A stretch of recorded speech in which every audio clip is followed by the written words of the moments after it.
మంచి క్వశ్చన్ అడిగారు మీరు. వాళ్ళు ఏమంటున్నారు, నేను బ్యాంకులకి ఎగ్గొట్టాను అని చెప్పి అంటున్నారని మీరు అన్నారు మీ క్వశ్చన్. ఇప్పుడు నేనేం చెప్పాను, ఈ డాక్యుమెంట్స్ అని తీసుకొచ్చా కదా, ఈ డాక్యుమెంట్స్ అని తీసుకొచ్చా కదా, మీకు కూడా సాఫ్ట్ కాపీ మీరు రీసెర్చ్ చేయండి. నేను అఫిడవిట్లో, నా ఎన్నికల అఫిడవిట్లో ఇండియన్ ఓవర్సీస్ బ్యాంక్కి 28 కోట్లు ఎంతో, అంటే కొంచెం వడ్డీలు అడిట్ అవుతూ ఉంటాయి, నేను రుణం ఉన్నా, అది నా అఫిడవిట్లో ఉంది. అట్లాగే శ్రీరామ్ ట్రాన్స్పోర్ట్ ఫైనాన్స్కి 3 కోట్లు అప్పు ఉన్నా. ఈ రెండు తప్ప నేను ఈ భూ ప్రపంచంలో ఎవరికి అప్పులేను. నేను కానీ, నా భార్య కానీ, నా పిల్లలు కానీ, నా అల్లుళ్ళు కానీ, ఈవెన్ అల్లుడిని కూడా కలుపుతాను నేను. పోనీ ఈ భూ ప్రపంచంలో ఎవరన్నా వచ్చి కేసునని నాకు అప్పునని రుజువులు చూపించమనండి. ఇప్పుడు ఊరినే వేగ్ ఎలిగేషన్స్ వేరు, నేనేం వేగ్ ఎలిగేషన్స్ ప్రతిదానికి ఒక ఒక డాక్యుమెంట్ చూపించాను మీకు, చూపించమండి. ఇప్పుడు నేను టీడీపీలో ఉన్నంతకాలం నేను మంచోడిని అయిపోయి నేను బయటికి రాగానే నేను బ్యాంకులకి అకౌంట్ అంటే ఒక్క బ్యాంక్ అయినా ఇప్పుడు సుజనా చౌదరి గారు అన్నాడు, ఇదే ఈనాడు రాసిందిగా కొన్ని వేల కోట్లు బ్యాంకులకి ఎగ్గొట్టాడని, ఇదే ఏబిఎన్ రాసిందిగా 5700 కోట్లు బ్యాంకులకి ఎగ్గొట్టాడని, ఇదే TV5 చెప్పిందిగా, నేను చెప్పలా. నా మీద అక్కడక్కడ ఉందా ఒకటే, ఏదైనా బ్యాంకు సిబిఐ కేసులు వేసిందని కానీ, ఈడీ కేసులు వేసింది కానీ, ఏదైనా బ్యాంకు నా మీద కేసు ఫైల్ చేసిందని కానీ. ఇప్పుడు అట్లా ఏంటంటే రకరకాల ఎలిగేషన్స్ చేస్తారు, ప్రతిదానికి ఒక డాక్యుమెంటెడ్ ఎవిడెన్స్. నేను నాకేం అప్పులు ఉన్నాయో నేను నా అఫిడవిట్లో, మరి ఇంకో ఎక్స్టెన్షన్కి వెళ్ళి నేను ఏం చెప్తున్నా అంటే, నాకు 2 కుమార్తెలు, 2 అల్లుళ్ళు, నేను నా భార్య, వీళ్ళెవ్వరి పేరు మీద అన్నా నేను చెప్పిన దానికంటే భిన్నంగా ఉంటే మీరు చెప్పండి.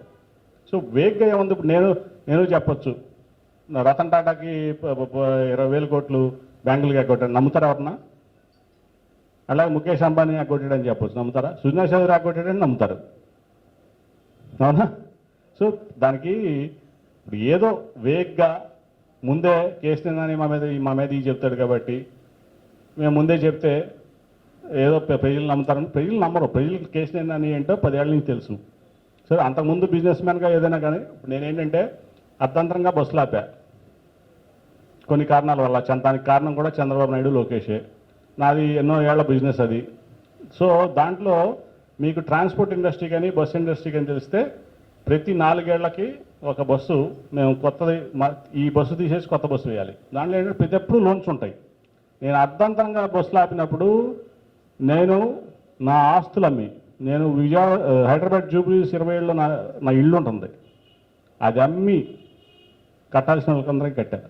ఇప్పుడు నాకు హైదరాబాద్లో ఒక చిన్న కమర్షియల్ ప్రాపర్టీ తప్ప హైదరాబాద్లో ఒక్క ప్రాపర్టీ కూడా లేదు. ఇవాళ ఆ రోజు నేను నా అఫిడవిట్ చూడండి, ఆ రోజుకి అప్పులు నేను బస్సులు ఆపినప్పుడు అప్పులు ఉన్నాయి, అది బిజినెస్ అప్పులు, రొటీన్ బిజినెస్లో తీసుకుంటూ ఉంటాం. కానీ అర్థంతరంగా మేము ఆ బిజినెస్ ఆపాల్సి వచ్చినప్పుడు, అప్పులు కట్టాల్సి వచ్చినప్పుడు నిలబెట్టి నా ఆస్తులు అమ్మి, నా ఇంటితో సహా చెప్తున్నా కదా, జూబ్లీ హిల్స్ రోడ్ నెంబర్ 27 హైదరాబాద్లో నేను నివాసం ఉంటున్న ఇంటితో సహా అమ్మి నేను అప్పులు కట్టా. అంత నిజాయితీ నాది. ఇప్పటికే ఉంది అప్పు. అదేంటంటే ఇండియన్ ఓవర్సీస్ బ్యాంక్లో ఒక 28 కోట్లు, అట్లాగే శ్రీరామ్ ట్రాన్స్పోర్ట్ ఫైనాన్స్కి ఒక 3 కోట్లు. అది నా అప్పులు. నా ఆస్తులు కూడా దాంట్లోనే ఉన్నాయి. Sir next question sir, TDP Janasena manifesto release చేసినప్పుడు బీజేపీ ఇన్ఛార్జ్ కనీసం మేనిఫెస్టోని టచ్ చేయడానికి కూడా ఇష్టపడకుండా తోసేసినటువంటి పరిస్థితి ఎందుకు వచ్చిందంటారు? ఎందుకు బీజేపీ కానీ నరేంద్ర మోడీ కానీ ఆ మేనిఫెస్టోకి మా ఆమోదం లేదని ఒక సంకేతాన్ని ఇచ్చారు? ఏం జరుగుతుంది అనుకుంటున్నారు ఆ పార్టీల మధ్య కూటమిలో? అంటే 2014లో ఇదే కూటమి పోటీ చేసింది. అప్పుడు 650 హామీలు ఇచ్చాడు చంద్రబాబు నాయుడు గారు. ఒక్క హామీ కూడా నెరవేర్చలా. అది ఖచ్చితంగా బీజేపీ నరేంద్ర మోడీ గారి దృష్టిలో ఉంది. వాళ్ళు చంద్రబాబు నాయుడు నమ్మే పరిస్థితిలో ఉన్నారని నేను ఎప్పుడూ అనుకోలేదు, ఇప్పుడు కూడా అనుకోవట్లా. కాబట్టి ఈయన ఈ హామీలు ఇస్తాడు, నెరవేర్చడు. దానివల్ల బీజేపీ పార్టీ యొక్క క్రెడిబిలిటీ దెబ్బతింటుంది. వాళ్ళు ఏదైతే క్రెడిబిలిటీ ఉందనుకుంటున్నారో అది నేను చెప్పే క్రెడిబిలిటీ కాదు, వాళ్ళు అనుకునే క్రెడిబిలిటీ దెబ్బతింటుంది. కాబట్టి ఇతనికి ఎంత దూరం ఉంటే అంత మంచిదని భావించినట్టున్నారు. అందుకనే దాంట్లో వీళ్ళు భాగస్వామి కాలేదని చెప్పి నా భావన.